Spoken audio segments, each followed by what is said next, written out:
Hello everyone, जीवन tutorials में आपका एक बार फिर से स्वागत है। लास्ट टाइम मैंने आपको थोड़ा सा बताया था कि आपके पास जो एक प्रोटॉन है वो आपके पास कैसे रेजोनेट करता है या आपके पास कैसे वो एब्जॉर्ब करता है एक जो आपके पास रेडिएशन है उसको या उसकी एनर्जी को। तो एक्सचेंज ऑफ एनर्जी कैसे होती है किसके बीच में, जो प्रोटॉन है और आपके पास किसके बीच में, जो आप हम बाहर से आपके पास जो रेडिएशन अप्लाई कर रहे हैं उस वहां से। तो वो मैंने आपको बता दिया था। थोड़ा सा पॉपुलेशन डेंसिटीज के बारे में मैंने आपको लास्ट लेक्चर में बता दिया था। अब हम जो नेक्स्ट लेक्चर करने वाले हैं that is chemical shift and shielding. थोड़ा सा अगर मैं केमिकल शिफ्ट और शील्डिंग की बात कर रहा हूं तो ये बहुत इंपॉर्टेंट टॉपिक है इस यूनिट में या इस चैप्टर में।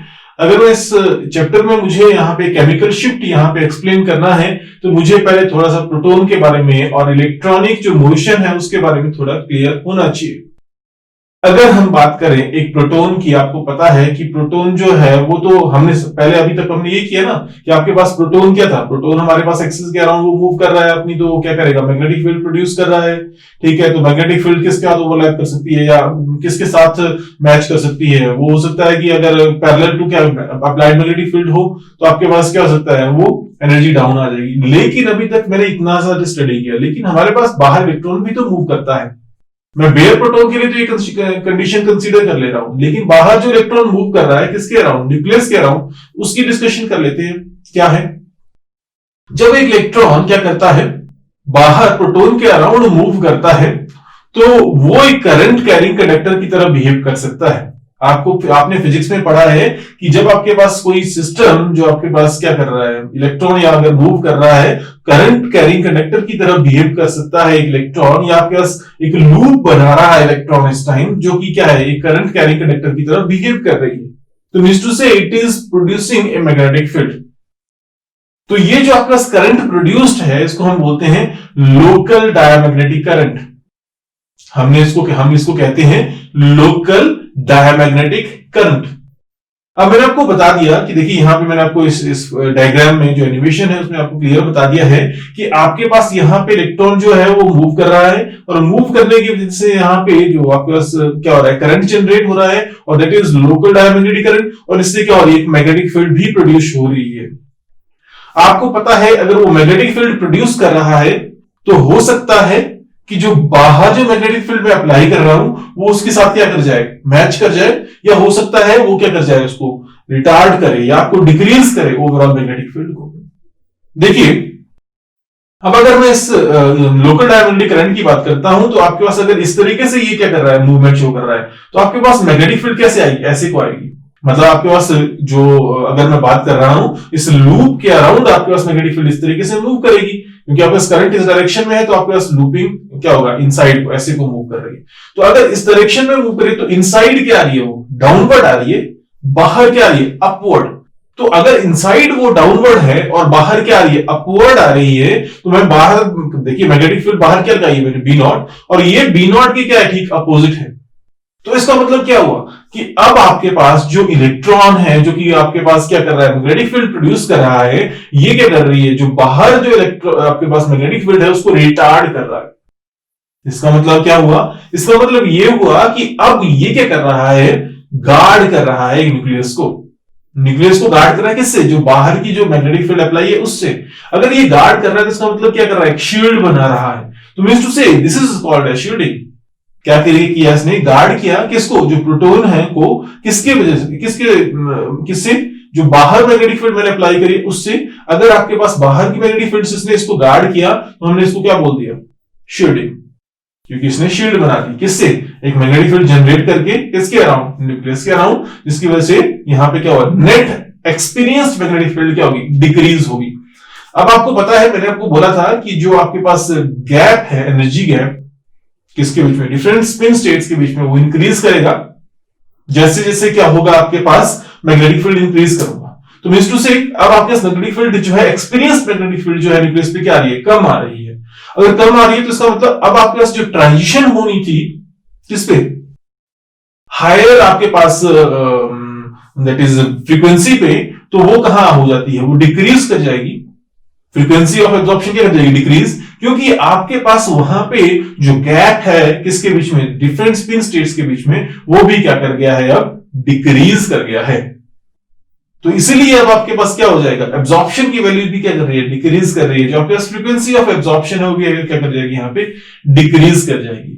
तो मींस टू से अब आपके पास यहां पे जो एक हाइड्रोजन के न्यूक्लियस की बात करता हूं, तो वहां पे ये जो इलेक्ट्रॉन बाहर मूव कर रहा है, ये क्या कर रहा है, आपके पास अलग अलग तरीके से अफेक्ट कर सकता है किसकी, प्रोटॉन को, किस अलग अलग तरीके से, मतलब क्या कर सकता है, अफेक्ट मतलब गार्ड कर सकता है किसको, प्रोटॉन को। अगर मैं हाइड्रोजन को कहां कंसीडर करता हूं, एक मॉलिक्यूल में कंसीडर करता हूं, क्यों, क्योंकि मॉलिक्यूल में आपके पास जो इलेक्ट्रॉन है, हो सकता है वो प्रोटॉन के ज्यादा क्लोजर हो, या हो सकता है वो प्रोटॉन से ज्यादा दूर हो।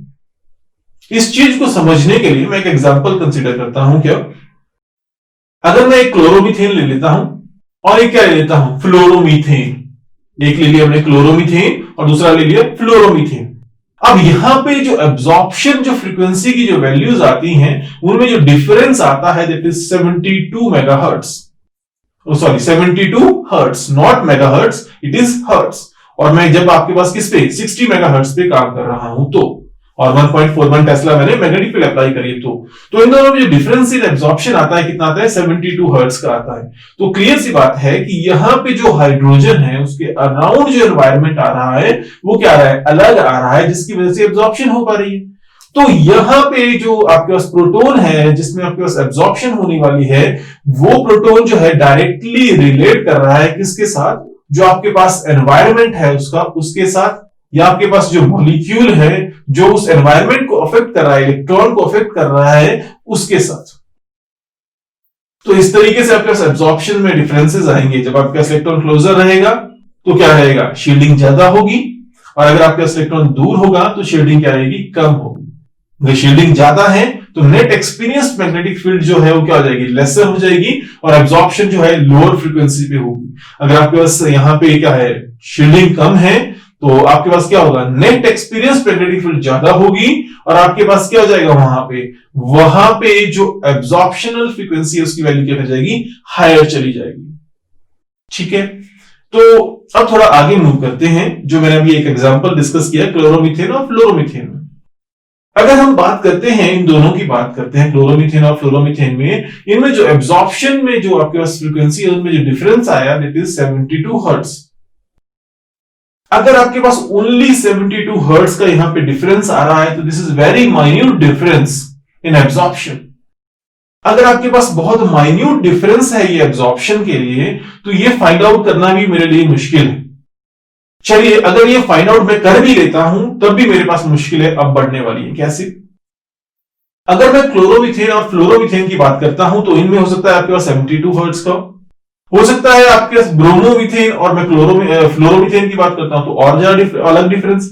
तो इस तरीके से तो अगर मैं बात करूंगा तो there is a lot of data to compare us. क्या करना पड़ेगा कि वो हमारे पास जो डेटा आएगा बहुत ज्यादा हो जाएगा कंपेयर करने के लिए। तो इट इज बेटर कि हम कोई ऐसा स्टैंडर्ड ले लें जिसके साथ सबको कंपेयर करें और उस डेटा को हम समझें, वो ज्यादा इजी मेथड रहेगा हमारे लिए। तो इसीलिए हम क्या करते हैं, हम एक स्टैंडर्ड सब्सटेंस ले लेते हैं that is called as TMS, tetramethyl silane. Tetramethyl silane का मतलब क्या हुआ, मैं आपको बता देता हूं क्या, कि एक्चुअल में अब आपके पास जो प्रोटॉन यहां पे होते हैं they are highly shielded, highly guarded. अगर शील्डेड है, गार्डेड है, इसका मतलब ये हुआ कि नेट एक्सपीरियंस्ड मैग्नेटिक फील्ड जो होगी वो क्या होगी, बहुत कम रहेगी उसके लिए, और एब्जॉर्प्शन की वैल्यू भी क्या रहने वाली है, उसमें कम रहने वाली है। ये पहले की बात है जब आपके पास नया इंस्ट्रूमेंट्स जब बने थे, न्यू टेक्नोलॉजी डेवलप हुई थी, उस टाइम की बात है। तो तब आपके पास TMS मतलब हमने इनकॉर्पोरेट किया था। ठीक है, तो इनिशियली बात है ये, मैं इनिशियली इस चीज की बात कर रहा हूं। अब आपके पास मतलब अब मैं TMS के साथ इस डेटा को क्या कर सकता हूं, कंपेयर कर सकता हूं। तो मतलब कि अगर मैं केमिकल शिफ्ट को अगर मैं एक्सप्लेन करना चाहूं तो क्या होगा, it is the shift in hertz with respect to क्या, TMS, या आप ऐसा बोल दीजिए shift in absorption of frequency in hertz with respect to क्या, TMS, दैट इज स्टैंडर्ड। जो मैंने क्या लिया है, स्टैंडर्ड लिया है। ठीक है, तो ये थोड़ा सा आपको इतना समझ आ गया होगा। अगर आपको नहीं आया तो आगे मूव करते हैं, आगे फिर समझ जाएंगे आप। क्या करता हूं, अब देखिए, अगर मैं एब्जॉर्प्शन की बात करूं तो ये एब्जॉर्प्शन जो है क्या इंस्ट्रूमेंट की ऑपरेटिंग फ्रीक्वेंसी पे डिपेंड नहीं करेगी? करेगी। क्यों? क्योंकि आपको पता है अगर मैं 60 मेगाहर्ट्ज पे यहां पे बात करता हूं तो यहां पे एब्जॉर्प्शन जो होती है वो कितने टेस्ला पे होगी? 1.41 टेस्ला। मतलब 1.41 टेस्ला अप्लाई करो मैग्नेटिक फील्ड तो आपके पास कितनी एब्जॉर्प्शन कितने फ्रीक्वेंसी पे होगी? 60 मेगाहर्ट्ज पे। लेकिन जैसे ही मैं इससे ऊपर चला जाता हूं, दैट इज अप्रोक्सीमेटली 2.32 टेस्ला पे जाता हूं। अगर मैं 2.32 टेस्ला पे जाता हूं तो ये एब्जॉर्प्शन जो है वो इंक्रीज कर जाती है और 100 मेगाहर्ट्ज पे ये एब्जॉर्प्शन होती है। अब फिर मेरे पास इश्यू आ गया, क्या कि अगर मेरे पास ये एब्जॉर्प्शन जो है 60 मेगाहर्ट्ज पे कुछ और है, 100 पे कुछ और है, 200 पे कुछ और है, 300, 400 या 600 पे कुछ और है, तो फिर से मेरे पास इश्यू ये आ जाएगा, it is not easily possible to compare this data. अगर हम बात करें 60 मेगाहर्ट्ज तो हमें ये कहना पड़ेगा कि 60 मेगाहर्ट्ज पे दिस वन एब्जॉर्प्शन हुई, और अगर आपके पास 100 में तो 5/2 टाइम्स जो एब्जॉर्प्शन है वो क्या कर रही है? इंक्रीज कर रही है।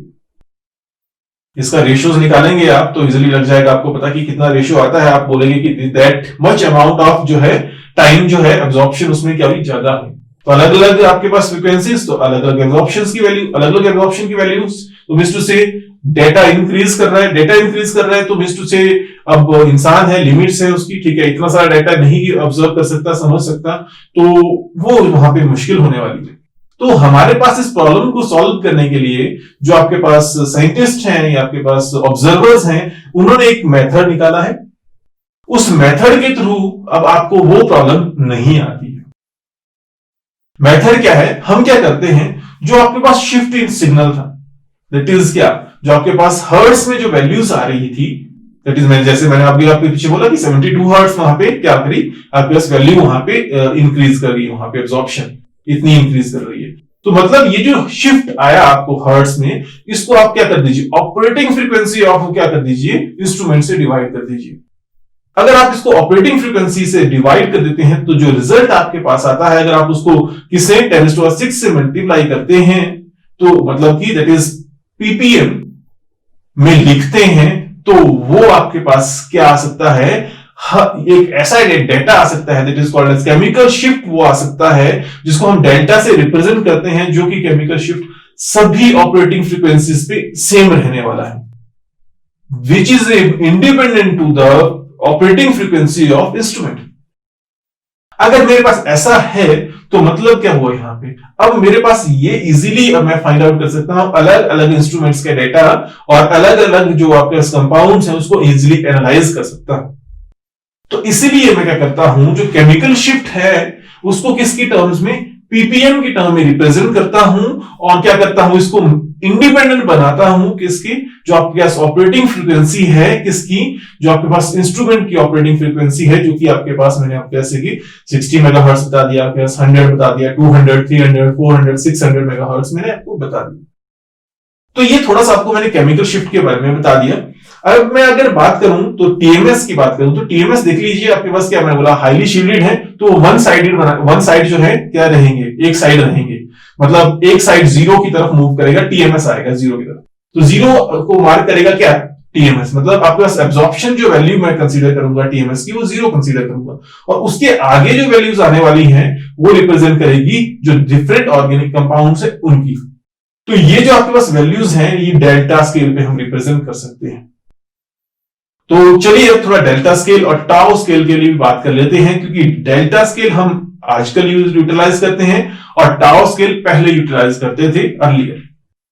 तो अगर मैं डेल्टा स्केल पे किसी की वैल्यू 0, 1, 2, 3, 4 लिख रहा हूं, मतलब आपके पास जो शील्डेड वैल्यूज हैं और डीशील्डेड वैल्यूज हैं उसको मैं किस पे लिखने वाला हूं, इस स्केल पे लिखने वाला। तो आपके पास मैंने बोला डेल्टा स्केल मतलब ये हुआ कि अब आपके पास एक स्केल में रिप्रेजेंट करने वाला हूं जहां पे इन एब्जॉर्प्शंस की वैल्यू मैं यहां पे लिखने वाला हूं। तो आपके पास जब भी यहां पे एब्जॉर्प्शन मतलब कि शील्डिंग ज्यादा होगी तो वो टीएमएस की तरफ ज्यादा आएगा, मतलब जीरो के क्लोज आपके पास वो वैल्यू आने वाली है। और अगर आपके पास शील्डिंग कम होगी, मतलब आपके पास डी शील्डिंग रहेगी या उल्टा रहेगा शील्डिंग के, जहां पे आपके पास प्रोटॉन ज्यादा एक्सपोज हो जाएगा किसके लिए, आपके पास मैग्नेटिक फील्ड के लिए, तो इन दैट केस जो ये वैल्यू है एब्जॉर्प्शन की वो किससे नीचे आएगी, आपके पास जो आपके टीएमएस है टेट्रामिथाइल सीलेन उससे काफी दूर आएगी। अगर मैं यहाँ पे स्केल मैंने रिप्रेजेंट किया डेल्टा स्केल, अगर टाउ स्केल की बात करता हूं, पहले हम यूटिलाइज करते थे, मैं ज्यादा डिस्कशन नहीं करूंगा इसमें, लेकिन आपको इतना बता दूंगा कि टाउ स्केल अगर मतलब बात करूं तो 10 माइनस डेल्टा वैल्यू अगर आती है तो means to say that is tau. अगर टाउ स्केल में आपके शील्डिंग की आएगी तो दैट इज क्लोजर टू कहां आएगी, 10 की तरफ आएगी। अगर आपके डी शील्डिंग 10 से दूर जाएगी, डी शील्डिंग मतलब आपके पास वहां पे प्रोटॉन जो है वो कहां रहेगा, आपके पास जो है मैक्सिमम एब्जॉर्प्शन जब आपके पास करेगा तो वो दूर जाएगा। अगर आपके पास लेसर एब्जॉर्प्शन करेगा तो वो कहां जाएगा, 10 की तरफ वैल्यू आएगी इन टाउ स्केल। तो ये दो स्केल मैंने आपको यहां पे रिप्रेजेंट कर दिए हैं। नेक्स्ट थोड़ा सा देख लेते हैं इंस्ट्रूमेंटेशन के बारे में। तो अगर मैं इंस्ट्रूमेंटेशन की बात करता हूं तो आपके पास जो इंस्ट्रूमेंटेशन है वो देखते हैं किसकी, कंटिन्यूअस वेव इंस्ट्रूमेंट की बात करते हैं आपके पास। मैं ज्यादा नहीं जाऊंगा किसमें इंस्ट्रूमेंटेशन के लिए, तो आपके पास जो एनएमआर होता है उसकी जो थोड़ी सी इंस्ट्रूमेंटेशन है वो देखनी है हमने, और उसमें मैं स्पेसिफिकली किसकी बात कर रहा हूं, कंटिन्यूअस वेव इंस्ट्रूमेंट की बात कर रहा हूं।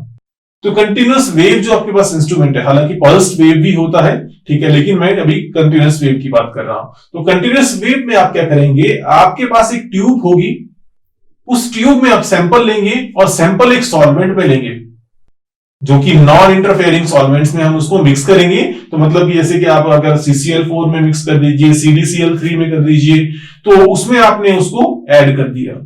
जब आपने उसमें ऐड कर दिया, उसमें आप साथ में TMS डाल देंगे और उसको कहां डाल देंगे, इंस्ट्रूमेंट में ऐड कर देंगे ट्यूब को। अब आपने जब उस ट्यूब को ऐड कर दिया है तो दिस ट्यूब कैन रोटेट, ये रोटेट हो सकती है, जिसकी वजह से आपके पास, क्योंकि अगर आप इंस्ट्रूमेंटेशन को देखोगे तो जो इंस्ट्रूमेंटेशन में आप देखेंगे तो जो ट्यूब है वो किसके अंदर है, this is in magnetic field. आपके पास बड़े बड़े मैग्नेट्स मैंने दिखाए हैं यहाँ पे, और वहां पे देखिए इन मैग्नेट्स में आपके पास रखी है, तो इसका मतलब अब ये ट्यूब जब रोटेट कर रही है तो it is experiencing the uniform magnetic field.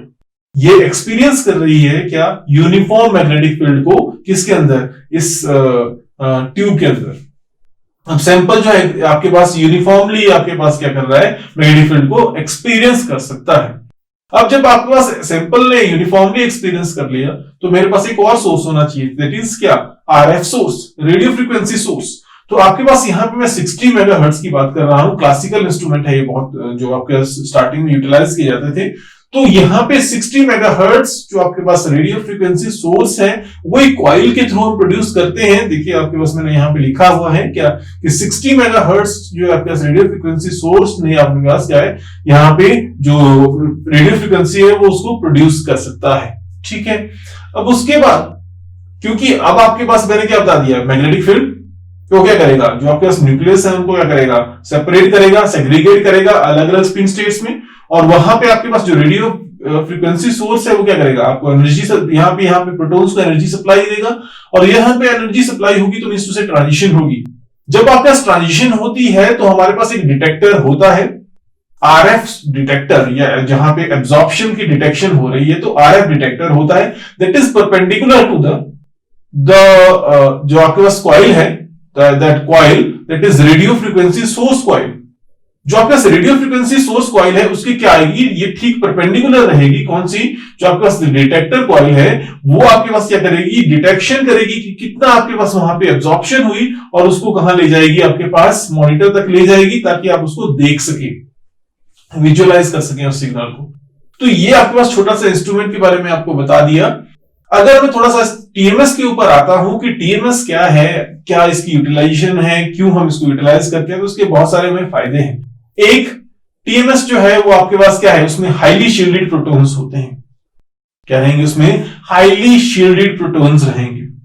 दूसरा बहुत इंपॉर्टेंट यहां पे एक जो इसका रोल है, फायदा है क्या, कि यहां पे जैसे मैं TMS लेता हूं, अगर इस कंपाउंड को उसमें TMS में ऐड करता हूं तो हमारे पास जो TMS है उसको हम बाद में क्या कर सकते हैं, सेपरेट कर सकते हैं, क्योंकि ये आपके पास इजीली इवेपोरेट होता है, इसका लेस बॉइलिंग पॉइंट होता है। तो मतलब जो कंपाउंड मैंने आपके NMR सिग्नल निकालने के लिए लिया या एनएमआर का जो डेटा ऑब्जर्व करने के लिए लिया, वो कंपाउंड अब आपके पास खराब नहीं होने वाला, उसको आप क्या कर सकते हैं, सेपरेट कर सकते हैं। ये दो मोस्ट इंपॉर्टेंट यहाँ पे पॉइंट्स हैं किसके लिए, टीएमएस के लिए, जो कि आप क्या कर सकते हैं, याद रख सकते हैं हमेशा कि आपके पास टीएमएस क्यों यूज किया। एक हाईली शील्डेड, दूसरा क्या है इसका बॉइलिंग पॉइंट, जिसकी वजह से वो क्या कर सकता है, इजिली क्या कर सकता है, इवेपोरेट कर सकता है। ठीक है, अगर आपके पास और बात करूं तो most of the organic compound easily soluble भी हो जाते हैं टीएमएस में, तो आपको उसकी कोई इश्यू नहीं रहता। तो ये कुछ एक आपके पास इसके फायदे हैं। तो होप सो आपको थोड़ा सा इसके बारे में पता चल गया होगा।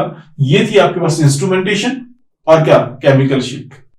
थोड़ा सा रिवाइज करवाना है तो मैं बता देता हूं कि केमिकल शिफ्ट जब आपके पास आएगा डेल्टा वैल्यू पीपीएम में, वो आपके पास अगर हाईली शील्डेड है तो किसकी तरफ, जीरो की तरफ आएगा ऑन डेल्टा स्केल, और आपके पास जीरो से अवे आएगा जब आपके पास क्या होगा, शील्डिंग जो है बहुत कम है, पुअर है, इलेक्ट्रॉन क्लाउड है वो क्या है, जो आपके पास न्यूक्लियस के अराउंड है, प्रोटॉन के अराउंड है, वो क्या है, पुअर है, वहां पे पुअरली डेवलप्ड है, आपका शील्डिंग कम प्रोड्यूस कर रहा है, तो आपके पास वहां पे क्या हो जाएगा, वहां पे आपके पास जीरो से बहुत दूर जाने शुरू कर देगी वैल्यू, अप टू टुवर्ड्स 10 की तरफ मूव करना शुरू होगी। तो ये था आपके पास आज के लिए। नेक्स्ट टाइम मिलेंगे और स्टार्ट करेंगे next topic, that is chemical equivalence. तो होप सो थोड़ा सा आपको लग गया होगा पता। नेक्स्ट टाइम मिलते हैं, see you next time, thank you for watching.